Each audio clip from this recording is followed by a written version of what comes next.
Nosotros queremos darte gracias porque tú eres el Rey de Gloria y eres nuestro Rey y eres nuestro Padre.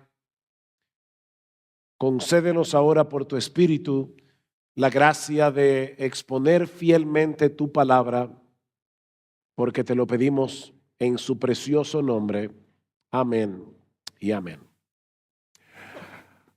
Mi hermano, ¿qué viene a tu mente cuando escuchas estas palabras? No trates de huir, porque no podrás escapar de mí. Bueno, es muy probable que venga a tu mente la idea de un alguacil tenaz persiguiendo a un fugitivo para llevarlo a la justicia para ser debidamente juzgado. Puede que venga a tu mente el conocidísimo personaje de Jean Valjean de la novela Los Miserables de Víctor Hugo, siendo obstinadamente perseguido por el inspector Javert, que está obstinado con atrapar a Jean Valjean. Ahora, ¿qué tal si estas palabras salieron de la boca de Dios, que en su amor eterno y sobreabundante ha decidido hacernos bien, pero que al mismo tiempo ve que en ocasiones tratamos de alejarnos de Él por causa de nuestros pecados o porque en ese momento estamos luchando con las tentaciones y no estamos trayendo a nuestras mentes el evangelio de la gracia? Bueno, en ese caso tendríamos que darle a esas palabras otro significado y escucharlas en otro tono. Hijo mío, yo te he escogido para hacerte mío, yo te he escogido para hacerte bien. No trates de huir de mí, porque es inútil. Te amo lo suficiente como para dejar que cometas la locura de alejarte de mí. ¿Ven?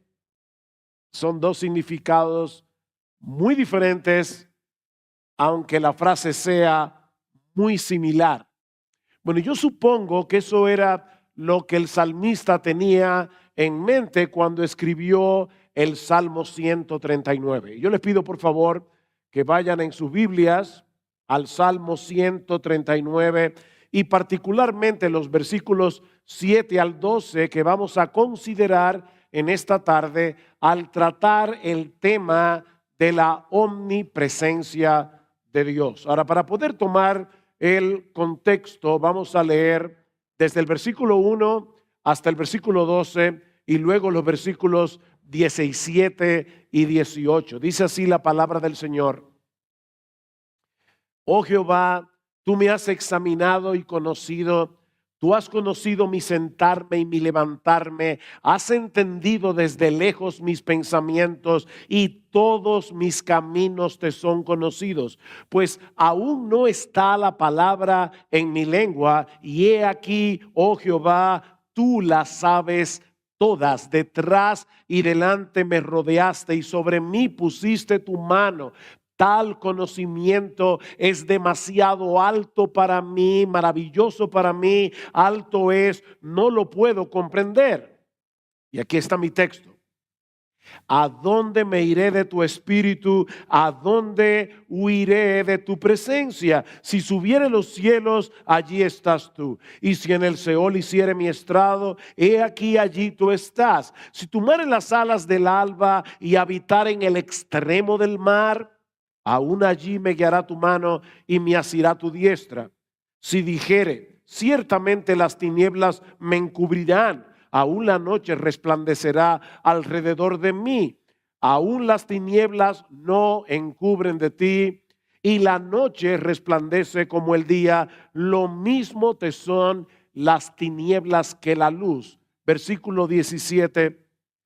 cuán preciosos me son, oh Dios, tus pensamientos, cuán grande es la suma de ellos. Si los enumero, se multiplican más que la arena. Despierto y aún estoy contigo. Uno de los rasgos más sobresalientes de este salmo es la forma como el salmista aborda el tema de los atributos de Dios, no como una doctrina interesante sobre la que vale la pena disertar, sino más bien como un asunto de profundo interés personal, eminentemente práctico. De hecho, si leen el pequeño título que aparece en los salmos, que muchas veces pasamos por alto, verán que allí dice al músico principal. Salmo de David. Así que este salmo tan denso teológicamente era uno de los himnos que se cantaban en el Antiguo Testamento. Este era el himnario de Israel. Esto es un himno.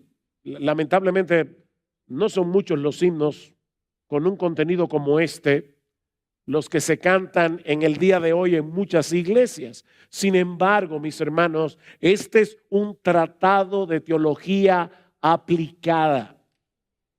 Lo que este hombre conocía de Dios tenía un impacto determinante en su vida cotidiana. Y eso es precisamente lo que yo quisiera que sucediera en esta hora al hablar del tema de la omnipresencia divina. Así que veamos en primer lugar el alcance de la presencia de Dios. Versículo 7. Otra vez. ¿A dónde me iré de tu espíritu? ¿Y a dónde huiré de tu presencia? David está planteando aquí una pregunta hipotética. ¿Existe alguna posibilidad de que alguno de nosotros pueda escapar de Dios? ¿Hay algún lugar en todo el universo creado en el que podamos escondernos de Él? Y la respuesta obviamente es un rotundo no, porque no existe ningún espacio en todo el universo en el que Dios no esté. Él no puede ser confinado, Él no puede ser limitado a ningún lugar en específico, porque su inmensidad lo abarca todo. Ustedes recuerdan Primera de Reyes capítulo 8, cuando Salomón estaba dedicando en oración el templo que él había construido al Señor en Jerusalén. Salomón estaba consciente de que era iluso pensar que esa casa pudiera contener a Dios, a pesar de lo grande y de lo majestuosa que era esa casa. Pero ¿morará verdaderamente Dios sobre los cielos, sobre la tierra, perdón? He aquí, escuchen, los cielos de los cielos no te pueden contener, cuanto menos esta casa que yo he edificado. Ahora, cuando hablamos de la omnipresencia de Dios, lo que estamos diciendo no es únicamente que Dios sea tan y tan grande que Él trascienda toda limitación espacial. Por supuesto, Dios es así de grande. Pero al hablar de su omnipresencia, estamos afirmando algo mucho más sorprendente. La palabra latina omni significa todo, todo. De manera que al decir que Dios es omnipresente, lo que estamos afirmando es que su presencia se encuentra en todo lugar al mismo tiempo, simultáneamente. Dios está en todas partes a la vez. De ahí la pregunta del salmista: ¿a dónde huiré de tu presencia? Y decíamos ayer que esa palabra hebrea significa literalmente cara. ¿A dónde huiré de tu cara? Nosotros vivimos en la cara de Dios. Yo estoy aquí en el púlpito, ¿verdad?, predicando la palabra y gracias a estos aparatos mecánicos, mi voz está llenando todo este espacio a la vez, o por lo menos eso espero. Mi voz está llenando este espacio, pero yo sigo aquí, en este lugar, y solo puedo estar consciente de lo que ven mis ojos y en un grado menor de lo que escuchan mis oídos. Si algo sucede aquí detrás, aunque yo no lo vea, sé que algo pasó, pero hasta ahí es donde yo puedo llegar. Pero mis hermanos, ese no es el caso de Dios. ¿Recuerdan la prédica de ayer? Todo lo que hay en Dios es Dios. Él no está compuesto de partes. Y por lo tanto, donde quiera que Dios esté, Él está allí con todos sus atributos, con toda su esencia, con todo su ser.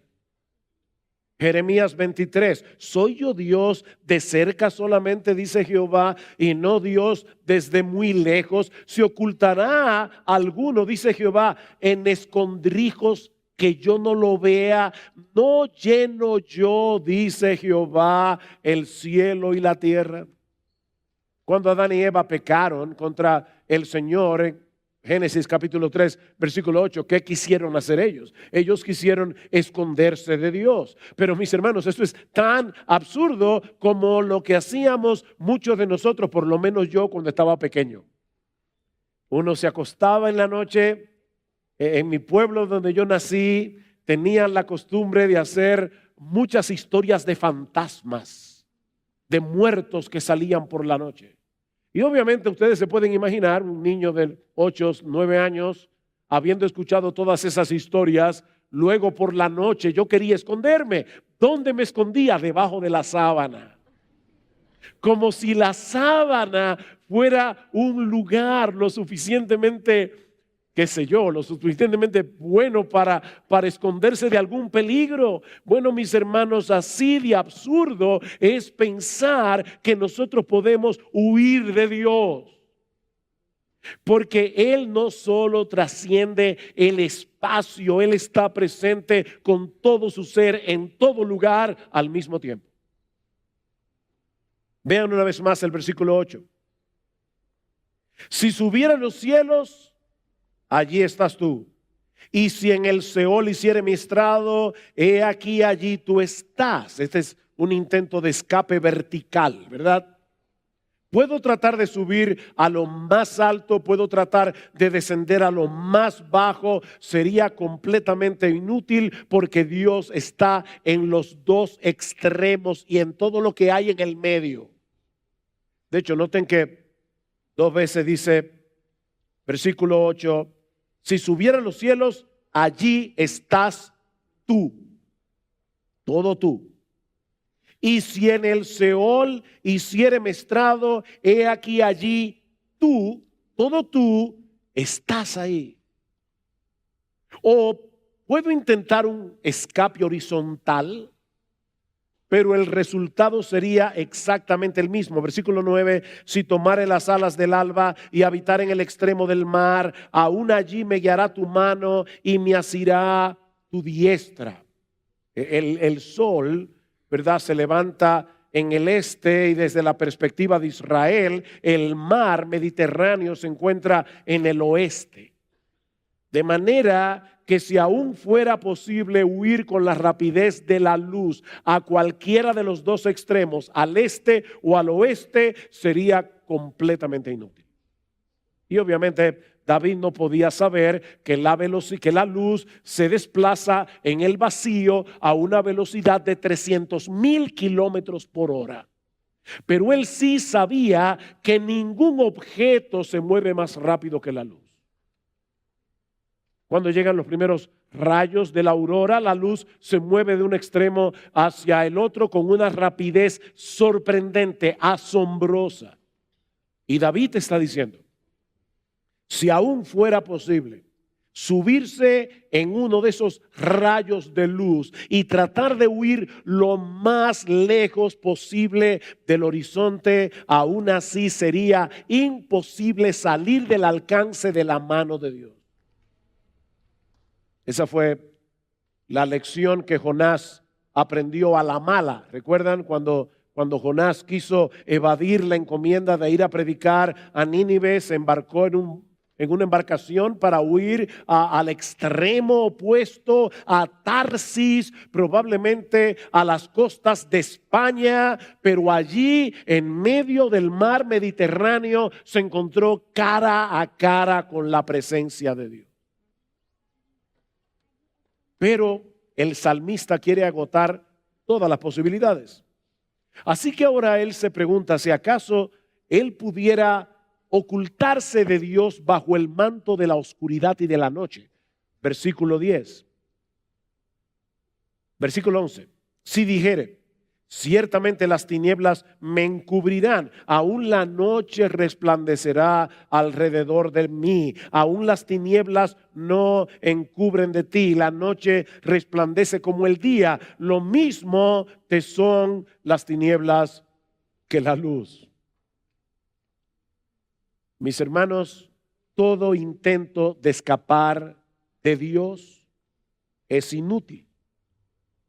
Porque Dios no solo trasciende el espacio, sino también la luz y las tinieblas.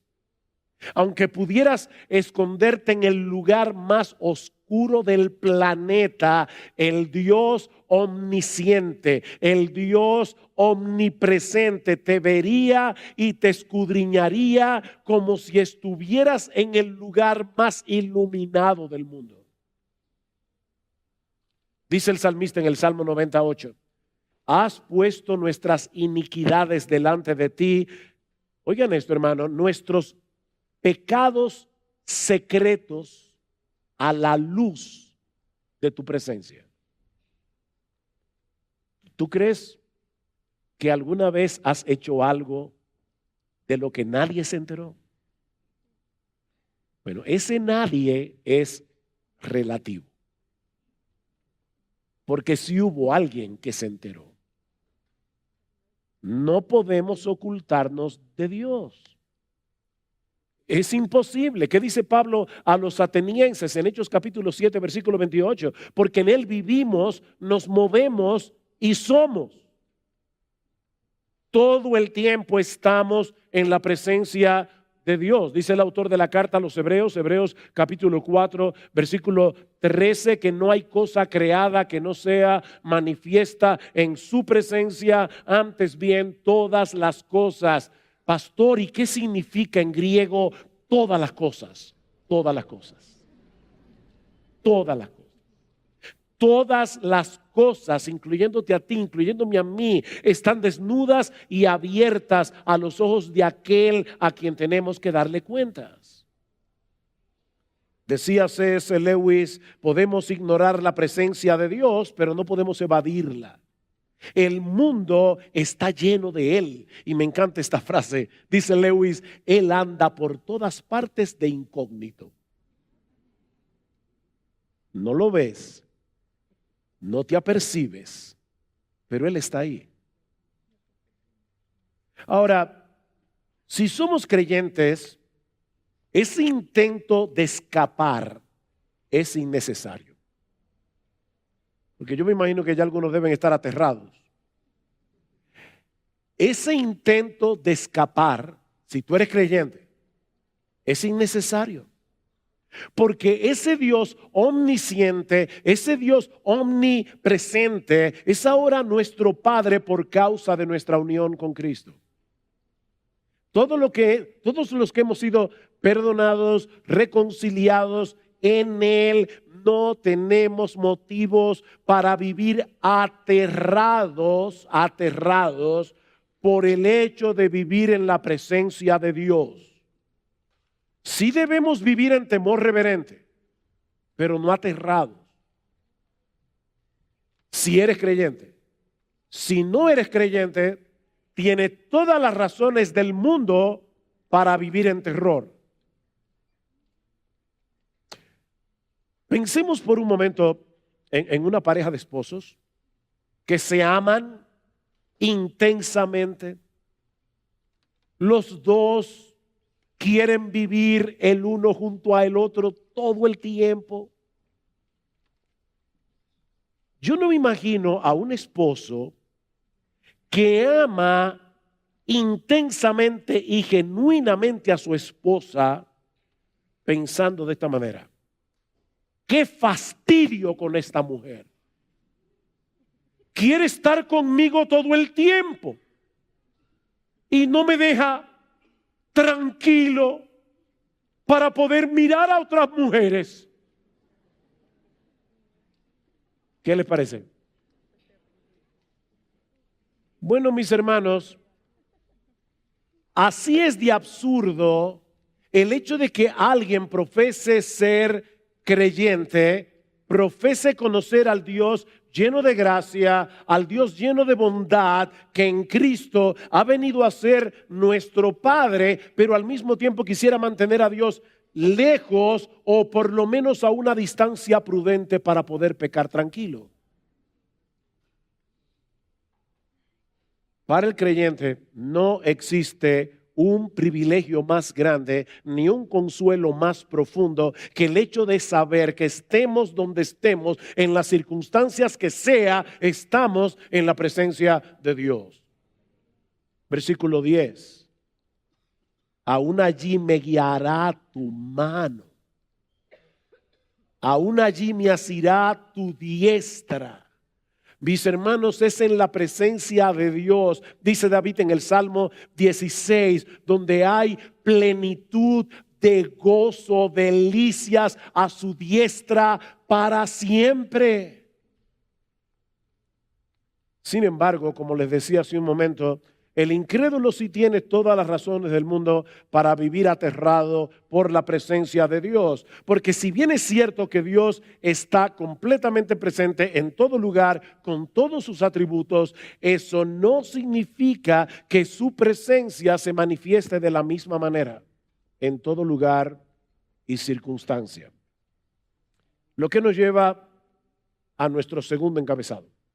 Ya vimos el alcance de la presencia de Dios. Veamos ahora en segundo lugar las diversas manifestaciones de la presencia de Dios. Todo Dios está en todo lugar a la vez, pero obrando de diversas maneras. Vamos a suponer que aquí tenemos a un padre humano que desde la pandemia está trabajando en casa.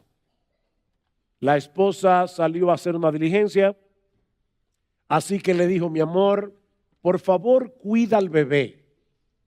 Así que él está en su computadora trabajando en la sala de su casa y al mismo tiempo él está atento a su bebé de 1 año que está durmiendo en la cuna, y al mismo tiempo él está atento al teléfono esperando que su esposa lo llame y le diga: mi amor, ya terminé, pásame a buscar.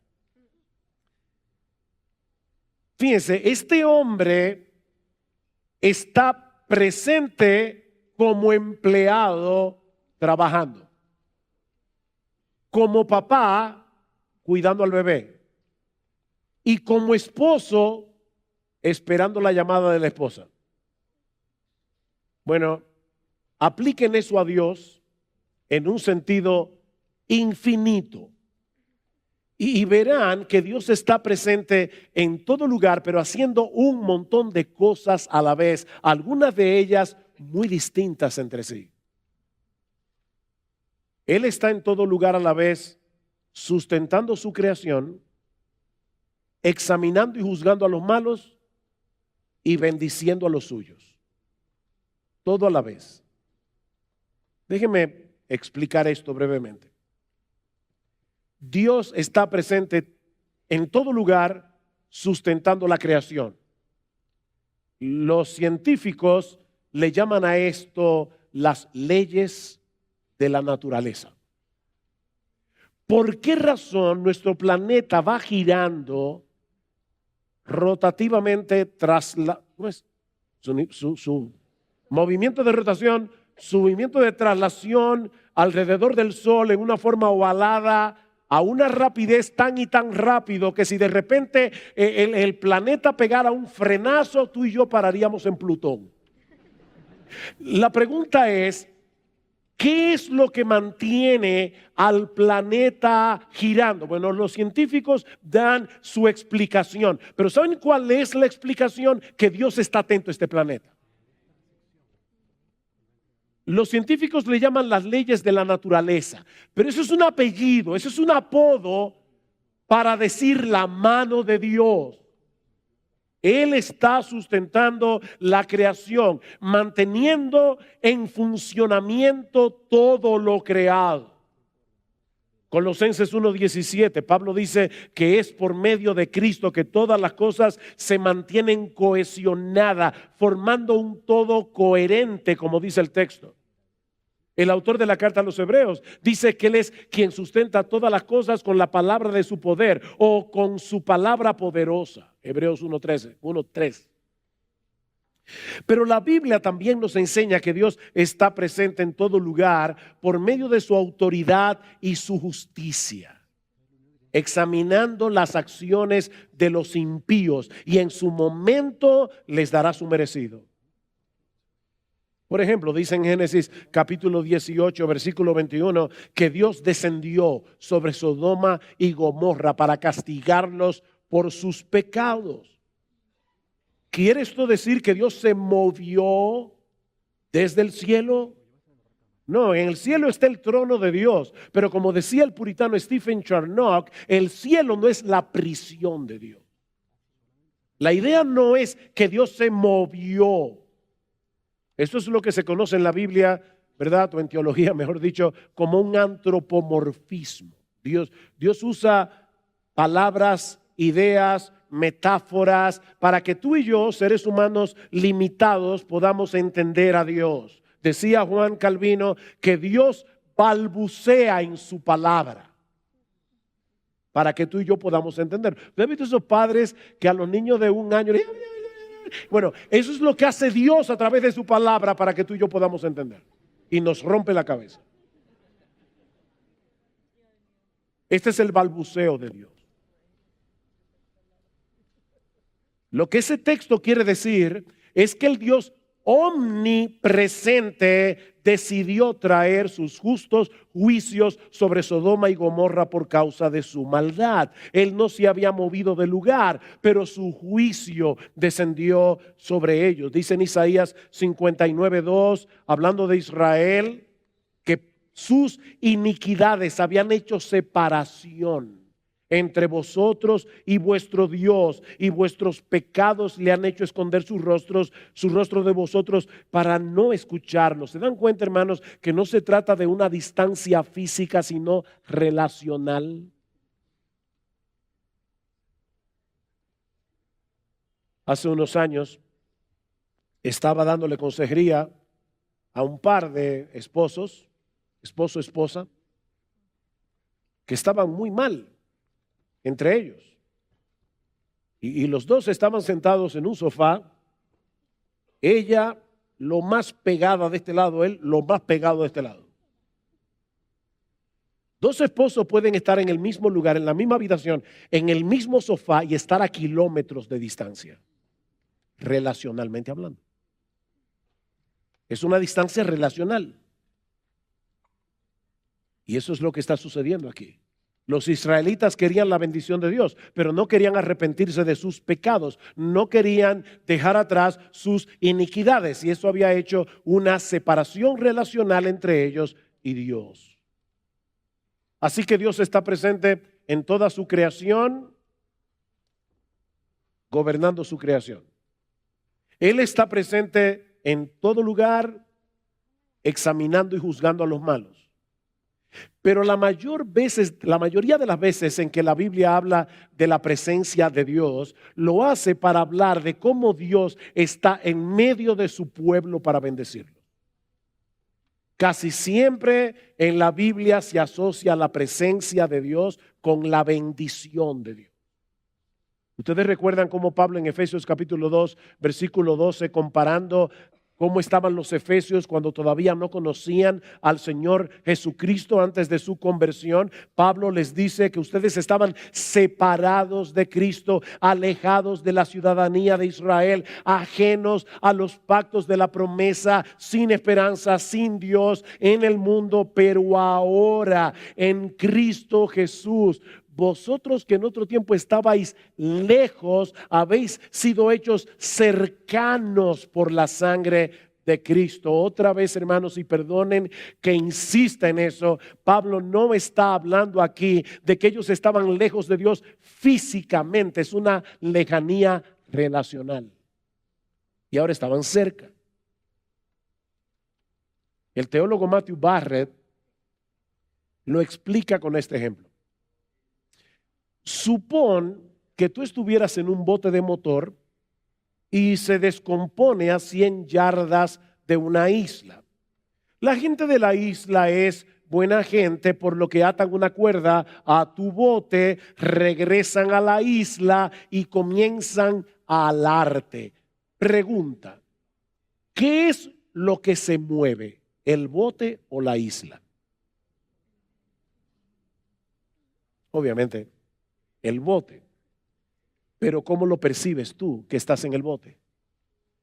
Que la isla se está acercando cada vez más. Bueno, mis hermanos, es lo mismo que ocurre con el Señor. Él es la roca inconmovible de los siglos. Pero mientras tu bote se mantenga anclado en Él, vas a poder ser arrastrado, dice Matthew Barrett, arrastrado a la seguridad de la roca en medio de la tormenta. Dios no se mueve, pero Él te hace percibir su presencia en una forma muy especial. O como dice Stephen Charnock, otra vez, no es Dios el que se acerca, somos nosotros los que somos atraídos hacia Él. Isaías 57:15, porque así dijo el alto y sublime, el que habita la eternidad y cuyo nombre es el Santo. Yo habito en la altura y la santidad y con el quebrantado y humilde de espíritu, para hacer vivir el espíritu de los humildes y para vivificar el corazón de los quebrantados. El que está en lo más alto viene a habitar con aquellos que tienen un corazón arrepentido y se humillan delante de Él.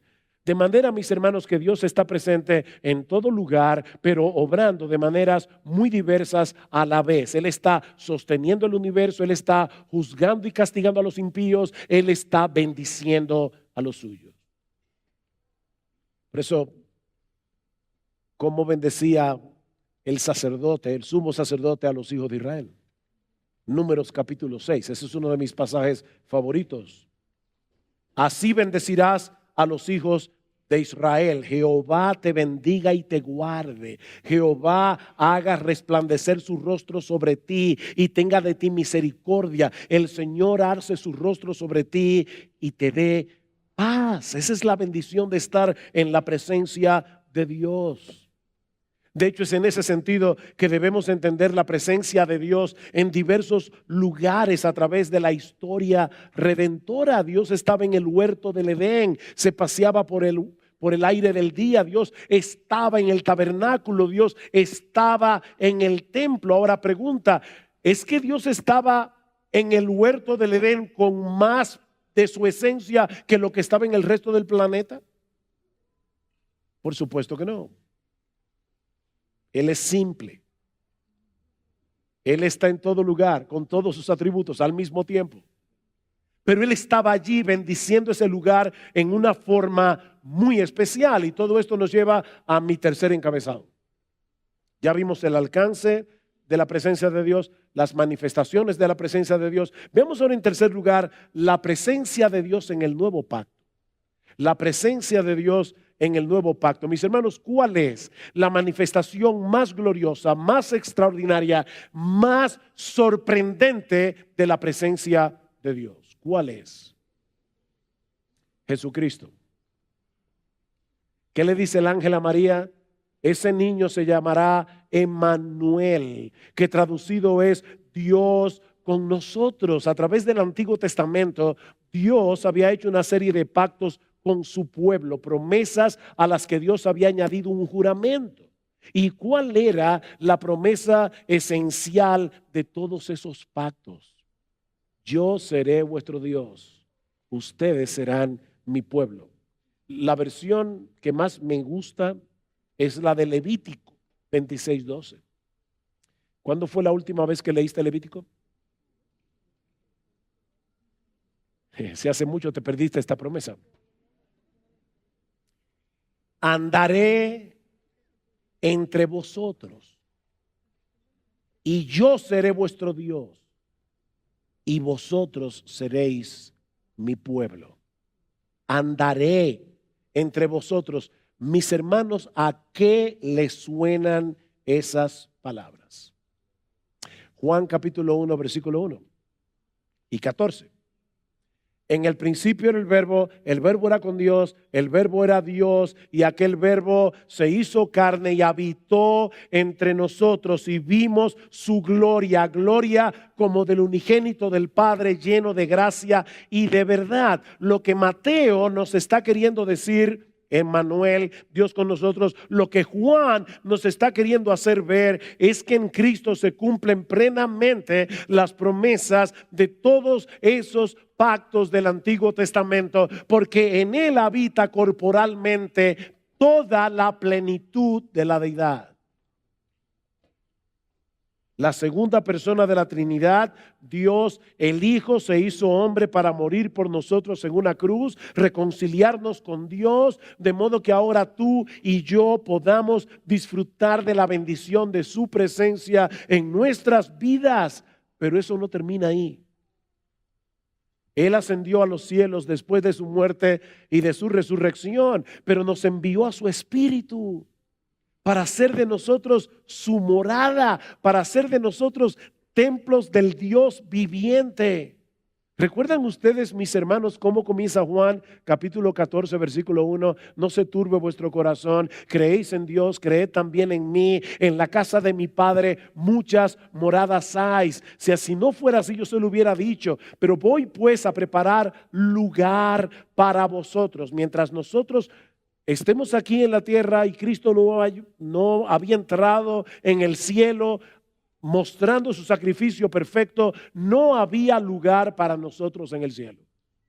De paso, por favor, no se imaginen que Dios, que el Hijo, el Cristo, subió con una cuadrilla de obreros para hacer una casa para ti y para mí. En la casa de mi Padre muchas moradas hay. Ya esas moradas estaban allí, pero no había lugar ni para ti ni para mí hasta que Cristo entrara en la gloria con su sacrificio perfecto por ti y por mí. Pero ¿qué sigue diciendo el Señor? No os dejaré huérfanos, vendré a vosotros. ¿Cómo vendré a vosotros? Por mi espíritu. Yo les enviaré mi espíritu. Así que mi Padre le amará y vendremos a él y haremos morada con él, si tú eres uno de sus hijos. En otras palabras, Cristo está diciendo, yo voy al cielo a preparar un lugar para vosotros en las moradas de mi Padre. Pero en lo que ustedes llegan a esas moradas, yo voy a traer la morada a tu corazón. Dios mora en nosotros por su Espíritu. Ahora, mientras estamos aguardando el cumplimiento de Apocalipsis 21:3, he aquí el tabernáculo de Dios con los hombres y Él morará con ellos y ellos serán su pueblo y Dios mismo estará con ellos como su Dios. Enjugará Dios toda lágrima de los ojos de ellos y ya no habrá muerte, ni habrá más llanto, ni clamor, ni dolor, porque las primeras cosas pasaron. Allí será el clímax de la vida bienaventurada, cuando podamos disfrutar de la presencia de Dios en cuerpos glorificados sin el estorbo del pecado por los siglos de los siglos. ¿Se dan cuenta, mis hermanos, de lo importante que es esta doctrina de la omnipresencia de Dios? Aquí y ahora. Vivimos en la presencia del Dios que mora en nosotros. Y eso tiene enormes implicaciones. Lo que nos lleva a nuestro cuarto y último encabezado: las aplicaciones prácticas de la presencia de Dios. Las aplicaciones prácticas de la presencia de Dios. Voy a ver esto casi a nivel telegráfico. No puedo ampliar cada una de estas aplicaciones. Llenen ustedes los vacíos. En primer lugar, esta doctrina es fundamental para nuestra lucha contra el pecado y para nuestro crecimiento en santidad. En primer lugar, mis hermanos, esta doctrina es fundamental para nuestra lucha con el pecado, para nuestro crecimiento en santidad. Recordar que nosotros vivimos en la presencia de un Dios 3 veces santo será un poderosísimo incentivo para decirle que no al pecado. Que no. De paso, yo dije que no me iba a extender, pero así que voy a tratar de cumplir la promesa, pero déjenme preguntarles algo. Yo no sé cuántas veces yo he hecho este ejercicio en diferentes lugares predicando la palabra. Yo le he preguntado al auditorio, ¿cuál es la palabra o la idea que viene a tu mente cuando tú escuchas la palabra santidad? Y la mayoría de la gente dice, bueno, pureza, separación, no sé qué otra más se les ocurre. Apartado.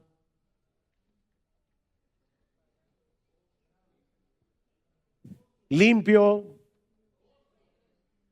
¿Saben que la mayoría de las veces que yo hago este ejercicio, casi nadie dice alegría?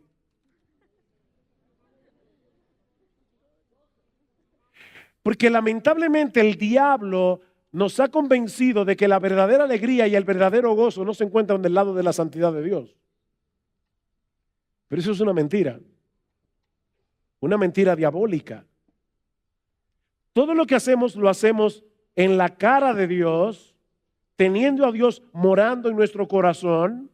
Eso debe movernos a la santidad, y el movernos a la santidad nos está llevando hacia el gozo, hacia la alegría. 1 Corintios capítulo 6, ¿o ignoráis que vuestro cuerpo es templo del Espíritu Santo, el cual está en vosotros, el cual tenéis de Dios, y que no sois vuestros, porque habéis sido comprados por precio? Glorificad pues a Dios en vuestro cuerpo y en vuestro espíritu, los cuales son de Dios. Vivimos en la presencia de Dios. En segundo lugar, esta doctrina es un gran consuelo en medio del dolor y de la aflicción. Hermanos, la mano de Dios está sobre nosotros en todo momento y circunstancia, pero de manera particular cuando estamos atravesando por el valle de sombra de muerte. En tiempos de dolor. Claman los justos y el Señor los oye y los libra de todas sus angustias, dice el Salmo 34:17. Escuchen, cercano está el Señor a los quebrantados de corazón y salva a los abatidos de espíritu. Mi hermano, mi hermana, tú estás sufriendo en este momento. Dios está más cerca de ti que nunca. Su presencia especial está con aquellos que claman a Él en medio del dolor para venir a consolarlos y fortalecerlos. Piensa en el ejemplo de José, vendido por sus hermanos, encarcelado injustamente. Alguien decía, pocos lugares podían ser más angustiantes que una prisión en Egipto, pero el Señor estaba con José en ese lugar de angustia. Génesis 39:21. En tercer lugar, esta doctrina debe ser un incentivo para tener comunión con Dios y para depender de Él continuamente en oración.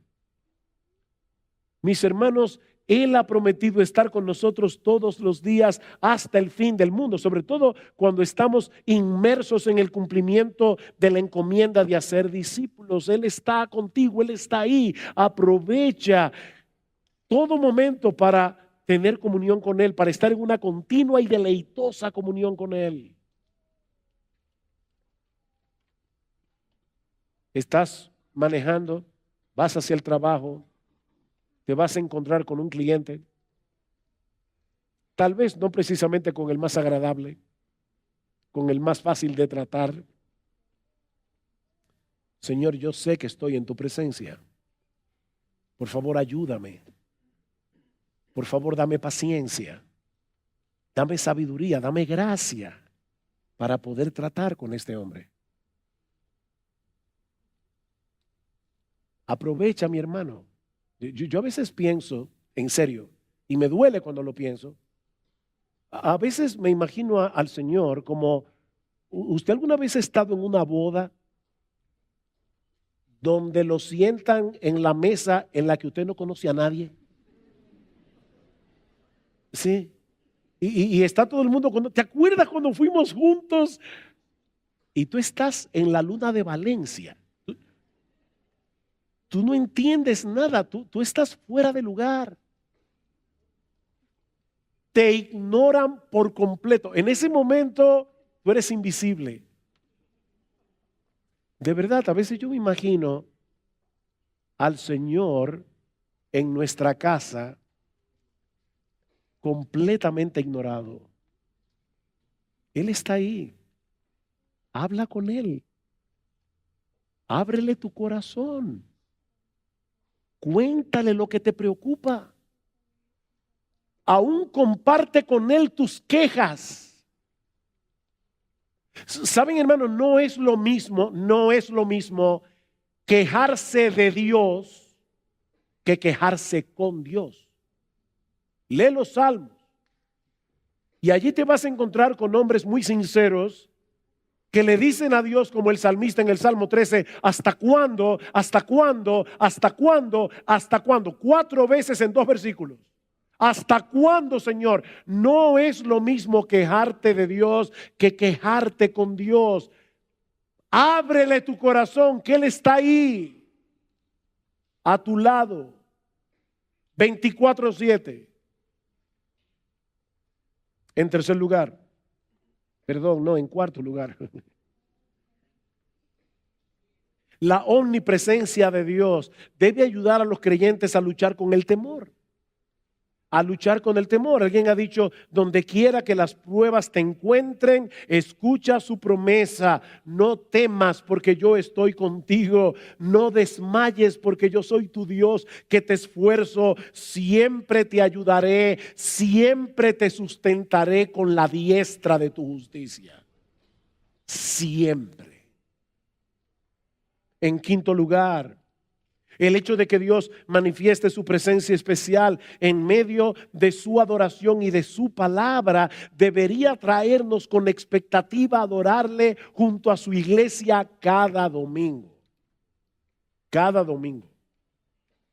La iglesia congregada es la casa del Dios viviente, dice Pablo en 1 Timoteo capítulo 3, versículo 15. Y no es que haya más presencia de Dios en el edificio de la iglesia que fuera de ella, pero Dios viene a bendecir a su pueblo por medio de su palabra cuando nos reunimos en su nombre, en su día. Y ¿saben lo que es todavía más sorprendente? Cristo está en medio nuestro, acompañándonos en nuestros cantos.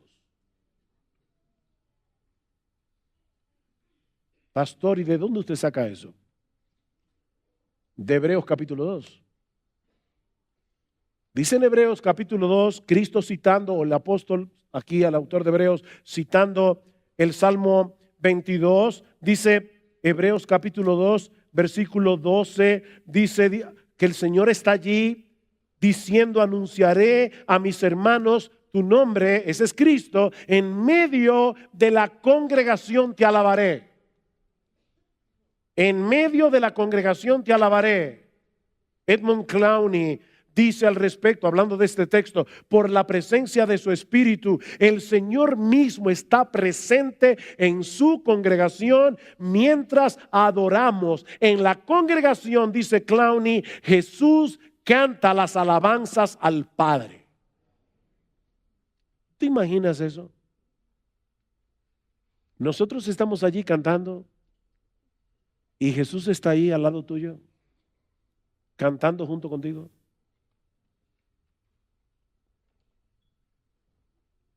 Cada domingo debemos venir a tiempo.